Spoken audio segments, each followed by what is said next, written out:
Of course. Here is the English translation of your expanded and grandiose revenge story.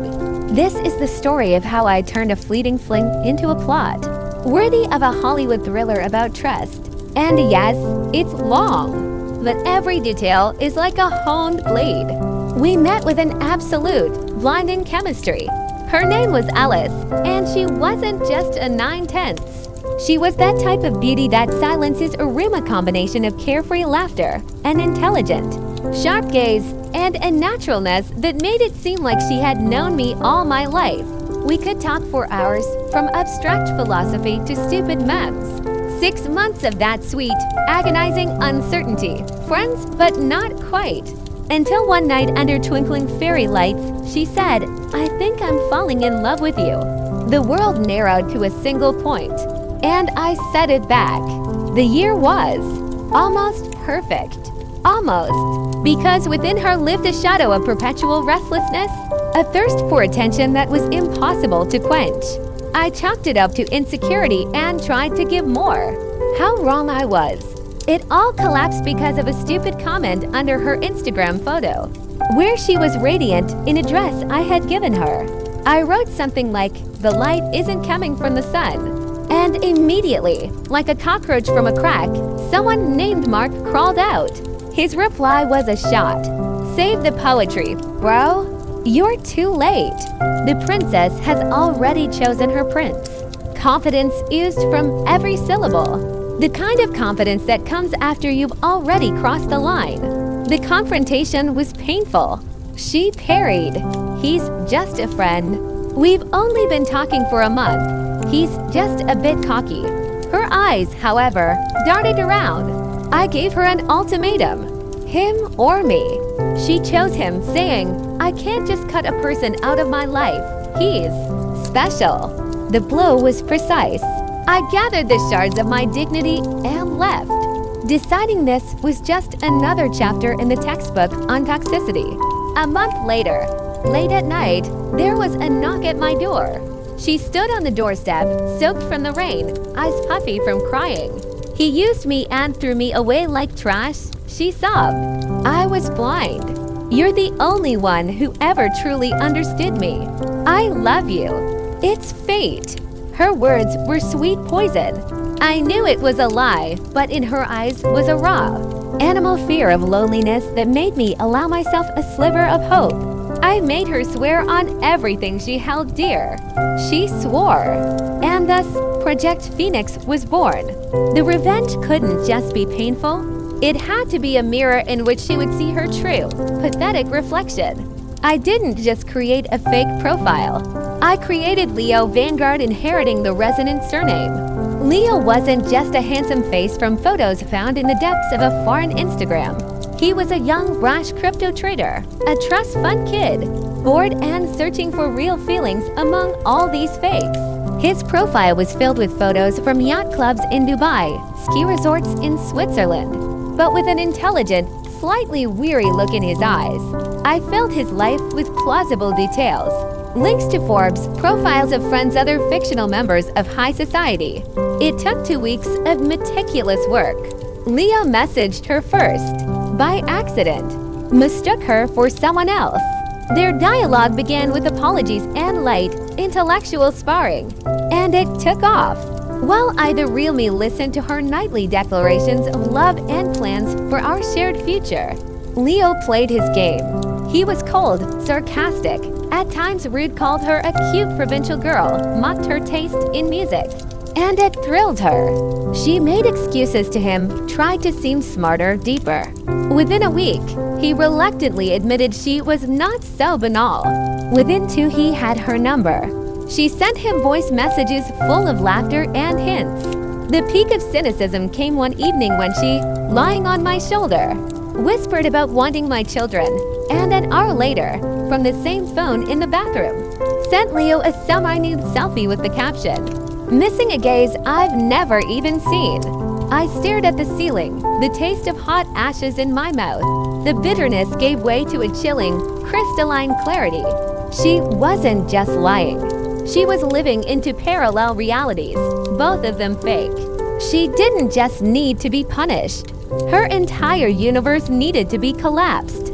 I planned the finale like a military operation. Phase 1. The bait.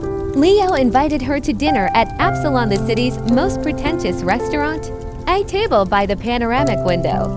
"Dress like you're about to change my boring life," he wrote. Beaming, she told me she was going to a girls' night out with friends from her course. Phase 2. Isolation. I knew her schedule. Her last class ended at 9:30 p.m. The last bus left at 10:15 p.m. Leo arranged to pick her up outside her college at 9:45 p.m. "My driver is delayed from a previous event. Sorry, babe. Can you wait?" "Of course," she replied, turning down my offer for an evening walk. Phase 3. The trial. At 10 p.m., a fine, nasty drizzle began. Leo: "Damn, I think I have a flat tire. Gotta change it. You won't get to wed, will you?" Her replies grew shorter, more nervous. At 10:20 p.m.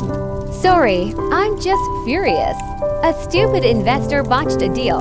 Have to salvage everything. Leaving in 10, I promise." She pleaded with him to hurry, the buses were gone. Phase 4. Hope. At 10:40 p.m., a photo arrived downloaded from the internet. A dark highway, headlights, the steering wheel of a luxury car. Leo: "Free now. Racing to you like a madman. Ordered champagne for us at the restaurant." Her tone instantly softened. "Okay, I'm waiting. Be careful." Phase 5. The fall. 11:30 p.m. Silence. Her messages. "Leo, where are you? This isn't funny anymore." Midnight. A final desperate voice message. "Please answer. I'm cold. I'm alone." The rain intensified. The final act. Exactly at 12:15 a.m., a notification came. Not a message. A WhatsApp video call invitation from Leo. With trembling hands, she pressed accept. The screen remained black. Only steady breathing could be heard. "Leo," she whispered. "Hello, Alice," came my voice, calm and clear, without distortion. I watched her reaction through the camera on my laptop, into which her number was linked. Confusion flashed across her face, followed by a chilling horror. She dropped the phone. No, it's impossible. Project Phoenix is complete. I continued, still even-toned. Leo Vanguard never existed. The only things that existed were your vanity, your pathological eyes, and my resolve to show you who you truly are. You were ready to abandon a real person who loved you for a ghost with a pretty picture. You swore fidelity to me while sending photos to a stranger. You didn't just make a mistake. You are emptiness in expensive packaging. She sobbed, choking, trying to say something. To justify herself, I wouldn't have gone. I would have changed my mind at the last minute. Don't lie to yourself one last time. I coldly cut her off. You waited for him for 3 hours in the cold rain. You missed the last bus. You chose this night. Now you have time to think about your choice. On foot, in the rain, with this conversation in your head. Forever.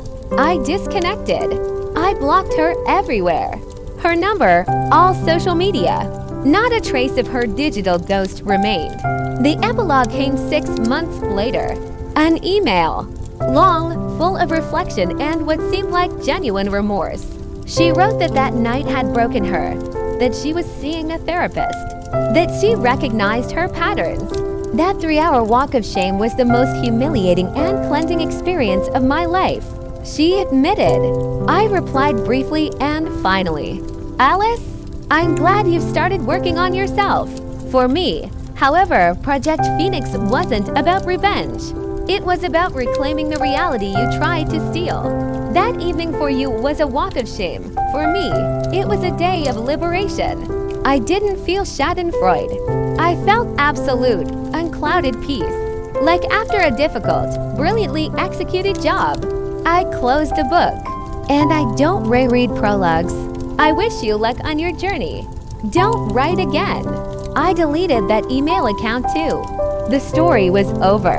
The revenge, cold, perfect, and irreversible like a scalpel's cut, wrought not fleeting joy but a solid, quiet satisfaction. I didn't burn her bridge. I proved it had always been drawn in the sand, and I myself sailed to a different harbor.